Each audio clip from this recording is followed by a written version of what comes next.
en tu monte santo. El que anda en integridad y hace justicia y habla la verdad en su corazón. El que no calumnia con su lengua, ni hace mal a su prójimo, ni admite reproche alguno contra su vecino. Aquel a cuyos ojos el vil es menospreciado, pero honra a los que temen a Jehová. El que aún jurando en daño suyo, no por eso cambia. Quien su dinero no dio a usura, ni contra el inocente admitió cohecho. El que hace estas cosas no resbalará jamás. Bueno, hermanos, vamos a hablar del Salmo 15. La verdad es de que si nos podemos hablar nosotros de ciertas características que habla aquí el salmista, pues sería un tema cada uno, ¿verdad? Pero vamos a hablar quizá nada más de uno en base a este Salmo 15. El Salmo 15, hermano, es un salmo de David. El Salmo 15 le llaman un salmo didáctico, un salmo práctico sobre el tipo de persona que está calificado para ser invitado a la presencia del Señor. El Salmo 15, hermano, enfatiza la importancia de ciertos atributos morales como resultado de la vida piadosa, tal como la integridad, la honestidad, la práctica de la justicia entre el pueblo de Dios. Repito, este Salmo 15, hermano, enfatiza la importancia de ciertos atributos morales como resultado de una vida piadosa. El Salmo 15 enfatiza, hermano, una vida en comunión con el Señor, donde esta persona pues refleja ciertas virtudes o características que vemos nosotros desde el versículo 2, repito, como la integridad, la justicia, la verdad, el no calumniar, el no hacer mal contra su prójimo, etc. Ahora, cuando hablamos nosotros, hermanos, de estas características que habla el salmista del verso 2 en adelante, como la integridad, la honestidad, la justicia, que debemos de practicar los unos con los otros, la realidad, hermanos, es que nosotros no nos deberíamos de calificarnos a nosotros mismos. Esa es la realidad. No nos deberíamos de calificarnos a nosotros mismos porque podríamos caer en jactarnos. Sino que la integridad, la honestidad y la práctica de la justicia es algo, hermano, que los que nos rodean deberían de ver en nosotros. Eso es algo que ellos deberían de mirar. No tanto yo que lo manifieste o haga alarde de ello, sino que la gente que me rodea pues lo tendría que ver en mi caminar, en mi diario vivir. Porque, ejemplo, yo puedo decir, por ejemplo, pues que soy íntegro o que hago justicia, y eso yo lo puedo ver desde mi perspectiva, pero en ocasiones realmente el testimonio en cómo yo me conduzco, eso lo tendría que testificar, lo tendré que evidenciar. Tendría que ser eso. ¿Cuál es el trasfondo del Salmo 15? El trasfondo del Salmo 15 tiene que ver con que David, hermano, está llevando el arca del pacto a Jerusalén según 2 Samuel capítulo 6 del 1 al 23. Y donde en esa algarabía, en esa fiesta, en ese júbilo, después de dejar el arca del pacto en Jerusalén, David, hermano, quiere habitar ahí quiere estar David. David quiere estar en la presencia de Dios. Él no se quiere ir, realmente no se quiere ir como lo hacen los sacerdotes, mas sin embargo, nosotros sabemos que a él no le es permitido hacer sacrificios, eso lo sabemos nosotros. Entonces, ese es el trasfondo del Salmo 15. Están llevando el arca del pacto, la está guiando David, va con alegría, va con cantos, va con júbilo. Él está viendo cómo los sacerdotes llevan el arca del pacto, llegan a Jerusalén, y él ahí quiere estar, David ahí quiere estar. Quisiera él ministrar como lo hacen los sacerdotes, pero no puede. David, hermanos, podría entrar a la casa del Señor, pero no al lugar santísimo como lo hacían los sacerdotes, donde hacían sacrificios una vez por año. Entonces con esto vemos, hermano, que David tenía un deseo de ser parte de ese grupo sacerdotal, pero no era levita, no le correspondía. Qué privilegio ahora, mis hermanos, que por medio de Cristo nosotros podemos entrar en la presencia de Dios, ¿verdad? Ese es un privilegio que debemos nosotros de aprovechar, hermano. Entonces cuando David entiende que no puede ministrar en el lugar santísimo, hace una pregunta. Él quiere tener ese acceso al lugar santísimo y hace una pregunta. Y en esa pregunta, hermano, el Señor le responde, el Espíritu Santo le responde, porque esto que habla David, hermano, no es un monólogo.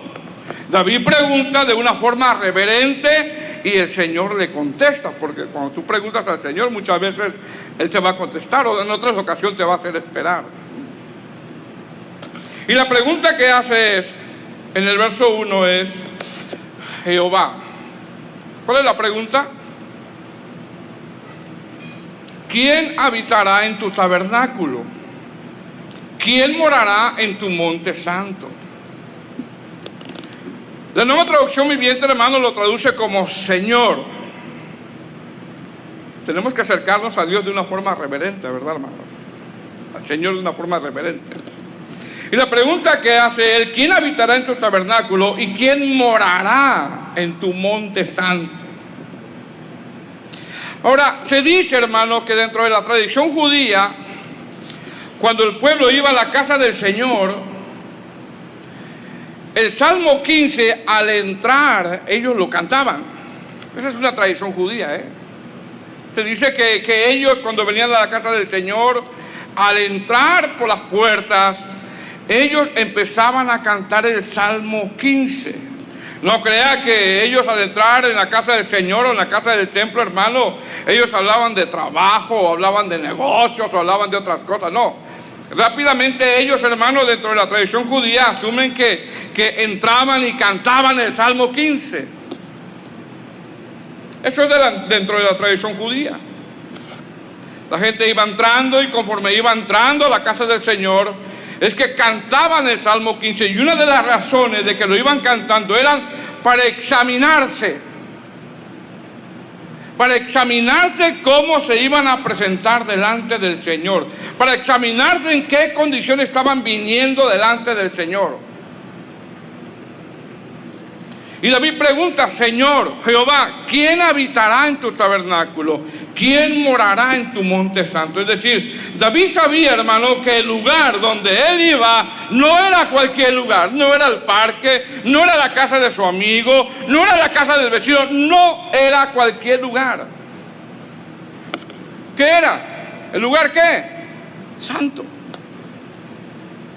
Hermano, aquí no es cualquier lugar. Aunque ahora el Espíritu Santo habita dentro de nosotros, tiene que haber ¿qué en este lugar? Reverencia, no es cualquier lugar. Amén, hermanos. Entonces David, hermano, sabía que el lugar donde él iba era un lugar santo. Era un lugar donde ahí estaba el arca del pacto, era un lugar donde estaba la presencia de Dios. Y uno de los atributos que nombra David es que es santo. ¿Quién morará en tu monte santo? Mire, la Biblia no dice, hermano, Dios es amor, amor, amor. Aunque Dios es amor, la Biblia no dice Dios es amor, amor y amor. La Biblia no dice 3 veces Dios es misericordioso, misericordioso, misericordioso, aunque Dios es misericordioso. La Biblia no dice Dios es fiel, fiel, fiel, aunque Dios es fiel. Pero sí la Biblia dice que Dios es santo, santo, santo. Y al nombrar la palabra del Señor que Dios es santo, eso nos indica a nosotros, hermano, que tenemos que tener ¿qué? Cuidado. Tenemos que tener cuidado. Porque no es el parque, repito, no es el lugar del vecino. Es el lugar donde ministramos la palabra del Señor. Cuando Isaías, en la visión que tuvo en el capítulo 6, dice: en el año en que murió el rey Usías, vi yo al Señor sentado sobre un trono alto y sublime, y sus faldas llenaban el templo. Por encima de él había serafines, con 2 cubrían sus alas. con dos cubrían sus rostros, con dos cubrían sus pies, y el uno al otro daba voces diciendo que Santo, Santo, Santo, Jehová de los ejércitos, toda la tierra está llena de su gloria. Y los quiciales de las puertas se estremecieron con la voz del que clamaba, y la casa se llenó de humo. Entonces dije, mira lo que dice Isaías, entonces dije, ay de mí, que soy ¿qué? Muerto. Mira lo que dice Isaías. Isaías es un hombre espiritual. Isaías es un hombre muy dedicado a las cosas del Señor. Dice, ay de mí, que soy muerto. John Piper, hermano, en este texto, cuando Isaías dice, ay de mí que soy muerto, decía que Dios diseñó, o todo lo que diseñó Dios lo hizo conforme a su hábitat. Por ejemplo, Dios a las aves que les puso alas, están en su hábitat. A los peces para respirar le puso ¿qué? Branquias, están en su hábitat. Y el hombre, cuando fue creado, Dios le dio de su santidad algo que estaba en su hábitat, pero fue algo que perdió cuando pecó. Por esto entendemos que Isaías en esa visión no estaba, ¿en qué, hermanos? En su hábitat, ya que el hombre perdió la santidad con la que fue creado en el jardín. ¡Qué misericordia del Señor! Entonces, ¿qué pregunta hace David, hermano? ¿Quién habitará en tu tabernáculo? ¿Quién morará en tu monte santo? Es decir, después de la pregunta que hace David en los versos siguientes, le da la respuesta al Señor. Y esas respuestas, Él nombra ciertas virtudes que ahora en Cristo, hermano, el Señor a través del Espíritu Santo nos los puede producir en la vida de nosotros. Decía nuestro hermano Rubén en la enseñanza del campamento, los medios de fe, los medios de gracia, el evangelismo, la iglesia, la oración, el ayuno, la exposición de la palabra, la adoración, etcétera. Todo eso nos ayuda a poder alcanzar por la gracia de Dios lo que David va a nombrar en los siguientes versos. Entonces, ¿por qué David está haciendo esta pregunta? ¿Por qué? Porque David sabe que Dios, hermano, no sé si esto se va a oír algo duro, pero Dios no nos acepta tal como somos. Oh, sigue practicando la injusticia, Dios te acepta. No. Sigue calumniando, Dios te acepta. No. Sigue hablando mentiras, Dios te acepta. No. Sigue sacando ventajas del hermano, Dios te acepta. No. Es que Dios aborrece el pecado, pero ama al pecador. Esa es una falacia, hermano. Salmo 7:11 dice, Dios es juez y justo, y Dios está airado contra el impío todos los días. Si no se arrepiente, tiene afilada su espada, armado está ya su arco y lo ha preparado. ¿Me explico, hermanos? Un predicador de sana doctrina dice que al único que Dios ama tal y como es ¿a quién, hermanos? Es a Cristo. Mas sin embargo a nosotros nos ama a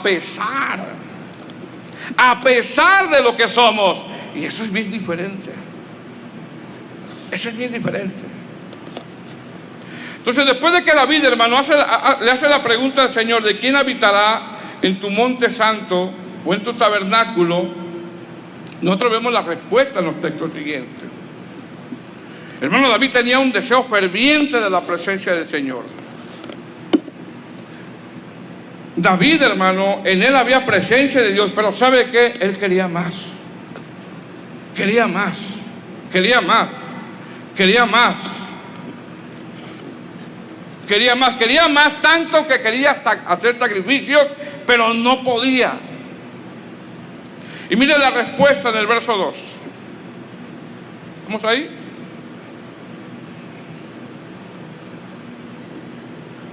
¿Qué dice, hermanos? El verso 2. El que anda, ¿en qué, hermanos? En integridad y hace justicia y habla verdad en su corazón. El que no calumnia con su lengua, ni hace mal a su prójimo, ni admite reproche alguno contra su vecino, aquel cuyos ojos el vil es menospreciado, pero honra a los que temen a Jehová, el que aún jurando en daño suyo, no por eso cambia, quien su dinero no dio a usura, ni contra el inocente admite cohecho. Mire las características, la respuesta del Señor que le da a David. Es decir, nosotros aquí vemos, hermanos, de 9 a 10 características o cosas que nombra el salmista, y entre ellas la primera que nombra, la primerita que nombra, hermano, ¿cuál es? ¿Cuál es la primera que nombra? ¿La qué? La integridad. La primera que nombra es la integridad. Ahora mire bien, estas características, hermanos, que está nombrando David, solo una persona las pudo cumplir. Solo una persona las pudo llevar a cabalidad, solo una persona las pudo vivir, y esa persona fue Cristo nada más. Cristo. Repito, mas sin embargo, ahora por medio de Cristo, por Él, podemos entrar a la presencia de Dios, pero es necesario que estas virtudes se vayan manifestando en la vida de nosotros. Y lo primero que nombra es el salmista, el que anda en integridad, que es sinónimo del que hace justicia. Es algo muy parecido. Entonces, ¿qué es lo primero que nombra David? La integridad. Fíjese bien lo que nombra David. La integridad. ¿Qué está diciendo el texto? Lo que está diciendo es que la integridad es algo que se debe de practicar como resultado de nuestra conversión. La palabra andar tiene que ver con vivir, tiene que ver con un testimonio, tiene que ver con un estilo de vida, tiene que ver con una forma de conducirnos. Es decir, cuando alguien tiene integridad, esta persona no lo está diciendo a los cuatro vientos, no. Cuando alguien tiene integridad, esta persona no se promueve a sí mismo, no. Cuando alguien tiene integridad, a esta persona se le ve, se le mira en su forma de vivir, se le mira en su conducta. Ahora, la integridad, hermano, en estos tiempos es algo que se ha perdido.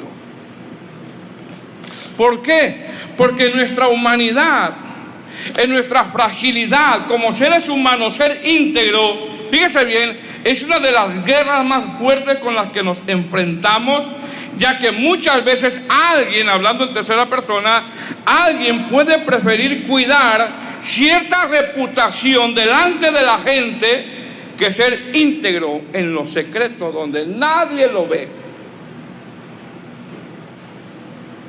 Porque eso es bien diferente. Bueno, eso es lo que hizo Saúl, ¿verdad? Saúl, cuando pecó, quería seguir mostrando una cierta reputación nada más, una cierta integridad como rey que no tenía, y más adelante todo, hermano, cayó por su propio peso. Todo cayó por su propio peso. ¿Qué dice el salmista en esa respuesta? El que anda en integridad.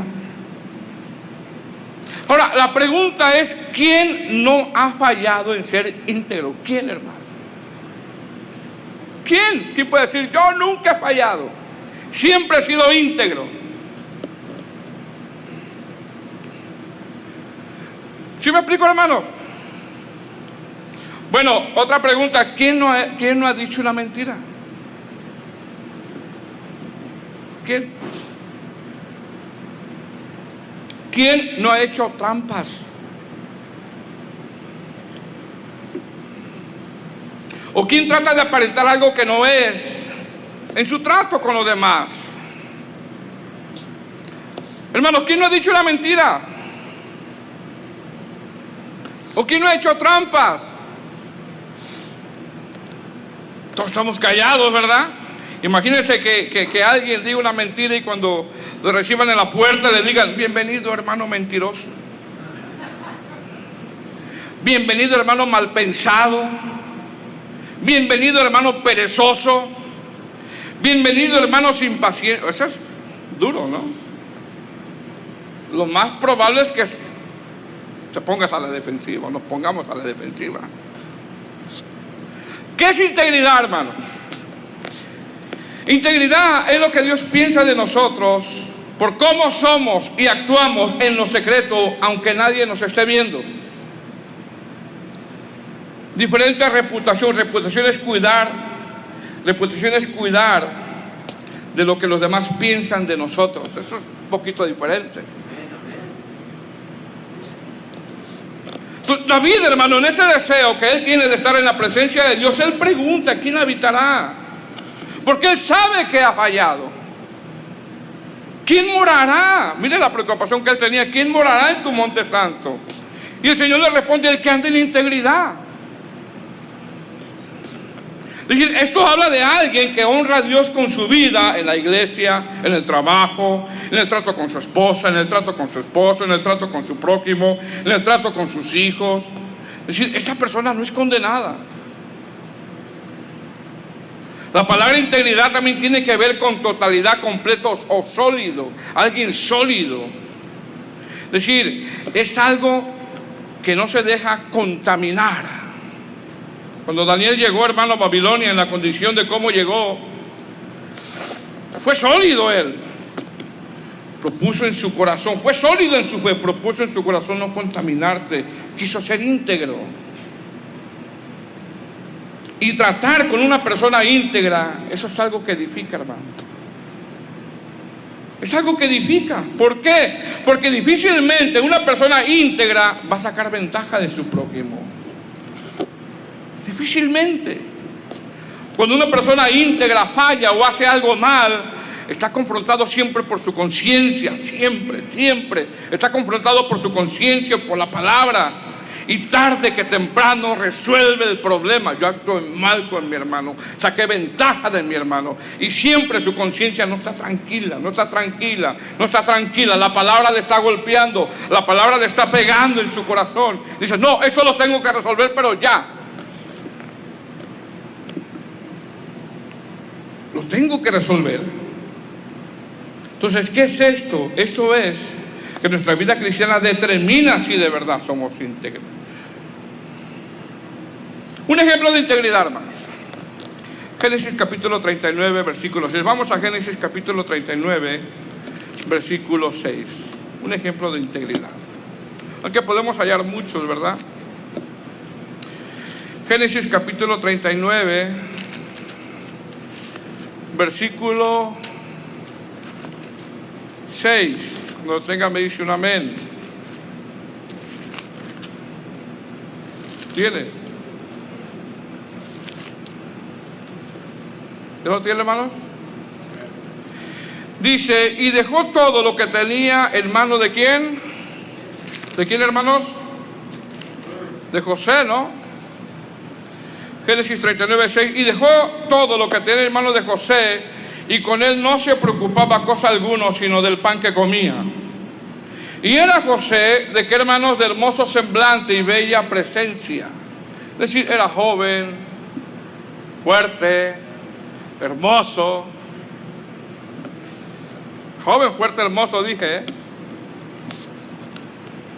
Verso 7. Aconteció después de esto que la mujer de su amo puso sus ojos en José y dijo, ¿qué le dijo? Duerme conmigo.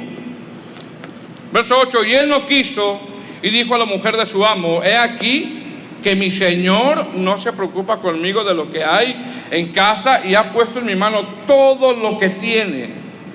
Verso 9. No hay otro mayor que yo en esta casa y ninguna cosa me ha reservado sino a ti cuando tú eres su mujer.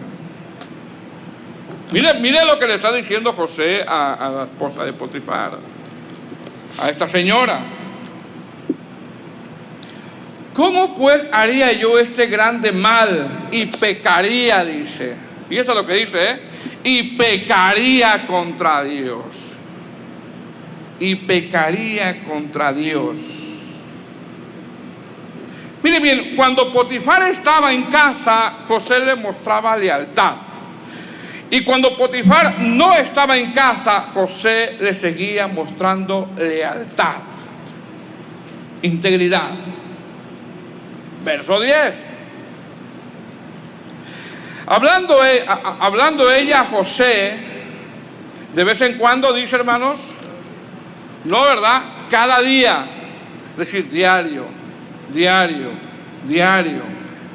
y no escuchándola a él para acostarse al lado de ella, para estar con ella. Mire bien, una señora, hermano, deseando a un jovencito,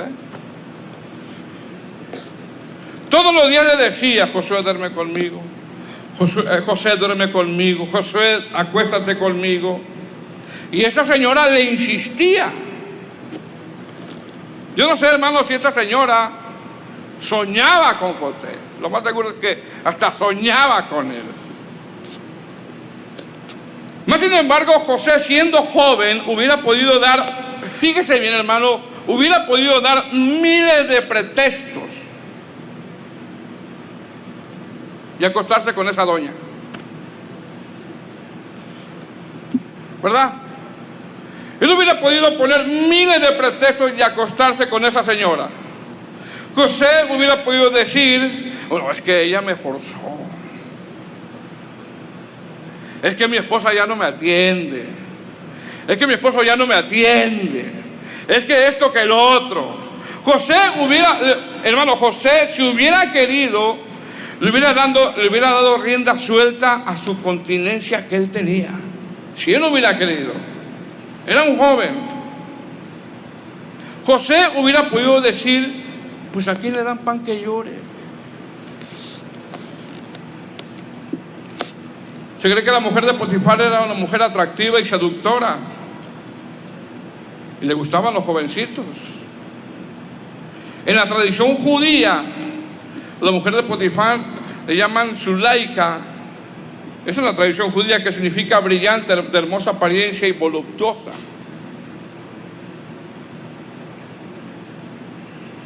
Yo no sé, hermano, si esta mujer se ponía sus faldas, sus falditas cortas, y se bañaba de perfume y pasaba a un lado de José, porque dije que hay hermanas que se bañan con el perfume y el que anda medio carnal, hermano, pasa a un lado de él y mareado lo dejan por ahí,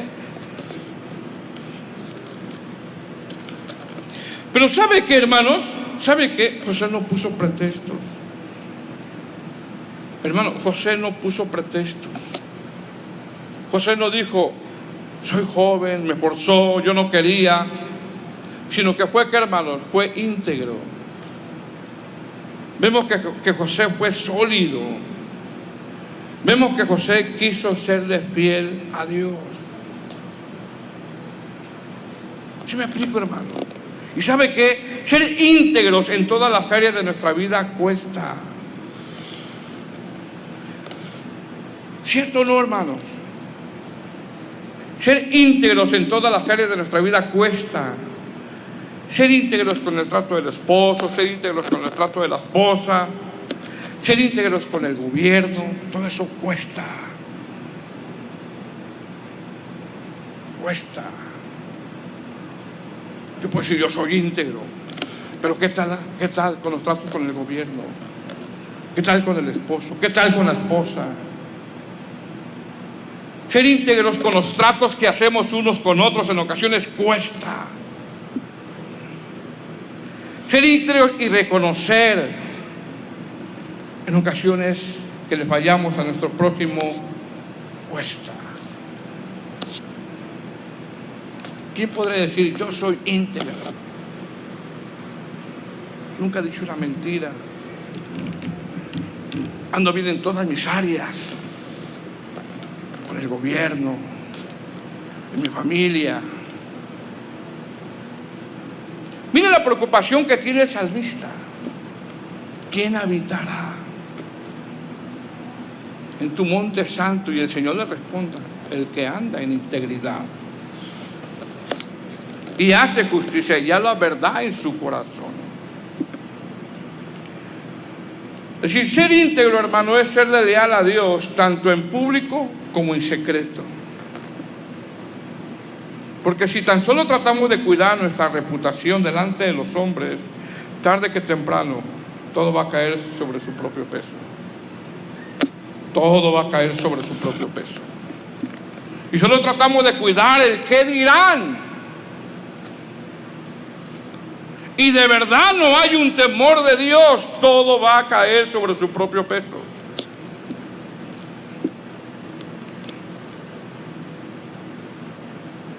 ¿Me explico, hermano? Por eso el único íntegro, ¿quién fue? ¿Quién es? Cristo. A Él sea la gloria y la honra, Cristo. Pero eso no quiere decir, hermano, que nosotros no lo vamos a hacer. Tenemos que tratar de hacerlo, porque ¿qué? Nos dio que el Señor medios de gracia. Nos dio su Santo Espíritu. Eso es poder de Dios, hermano. Amén. Sigue diciendo, estamos ahí en el capítulo 15 de Salmos.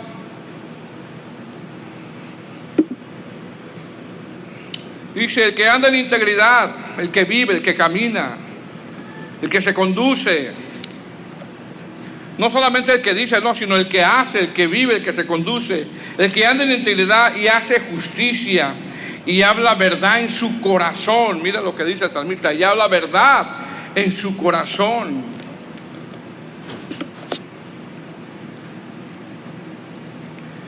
Repito, la tentación de José era muy grande, hermanos. Era muy grande la tentación de José. Pero fue sólido. Fue sólido. No se dejó contaminar. Dice, y habla verdad en su corazón. Ahora, esta frase, el que habla verdad en su corazón, tiene que ver con la honestidad de alguien que está comprometido con la verdad.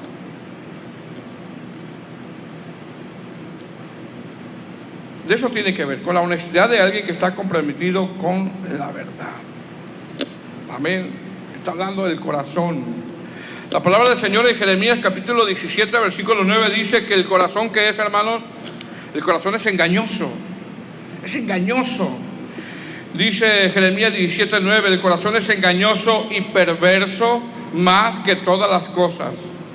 ¿Quién puede decir que lo conoce? Hace la pregunta a él. Decir, al corazón, hermano, uno necesita decirle la verdad. La palabra engañoso que usa Jeremías significa torcido. ¿Cuántos de repente, hermano, hay pensamientos torcidos, pensamientos que no son del agrado del Señor?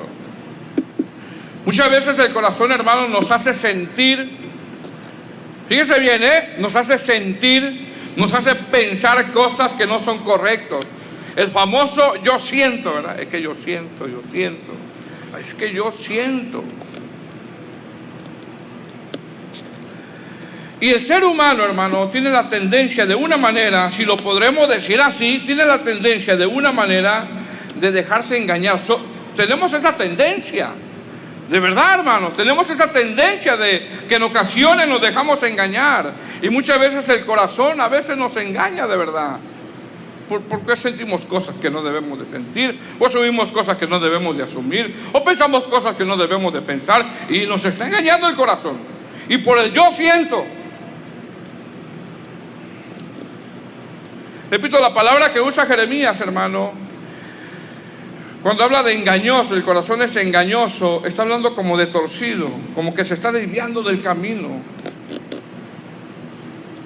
Como que no estamos pensando a veces correctamente. Repito, y el ser humano tiene la tendencia de una manera, si podríamos llamarlo así, tiene la tendencia de una manera muy natural a dejarse de engañar. ¿Dónde lo vemos? Por ejemplo, Adán y Eva. Se dejaron de engañar. Sabían la palabra, conocían la orden y se dejaron de engañar. ¿Cuántos de nosotros nos hemos dejado engañar nosotros también por doctrinas extrañas? No, en algún tiempo lo vivimos. La carta a los Efesios, el apóstol Pablo le dice en el capítulo 4, versículo 22, en cuanto a la pasada manera de vivir, despojado del viejo hombre que está viciado conforme a los deseos engañosos.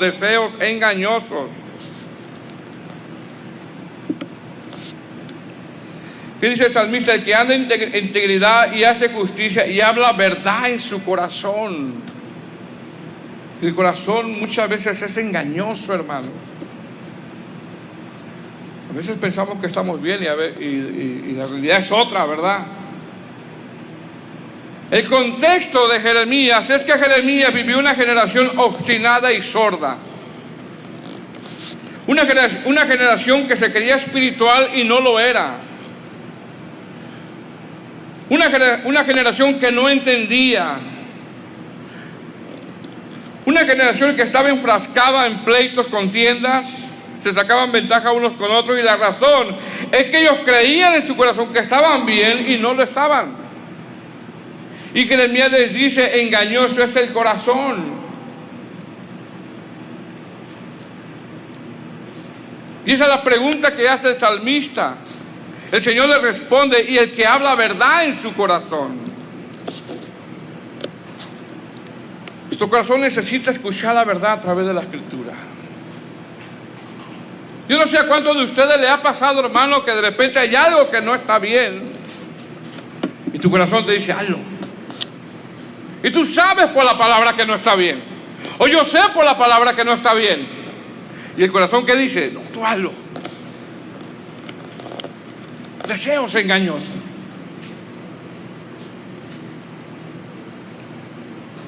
Por lo menos, hermanos, si el Señor nos redarguye, y significa que estamos vivos, y el Señor está martillando nuestro corazón. Amén. Dice el verso 12, el que anda en integridad y hace justicia y habla verdad en su corazón, el que no calumnia con su lengua, ni hace mal a su prójimo, ni emite reproche alguno contra su prójimo, contra su vecino, perdón. Aquel cuyos ojos el vil es menospreciado, pero honra a los que temen a Jehová. El que aún jurando en daño suyo, no por eso cambia. Fíjese lo que dice. Quien su dinero no dio a usura, ni contra el inocente, admite que, hermanos, cohecho. Y termina diciendo el salmista, el que hace estas cosas no resbalará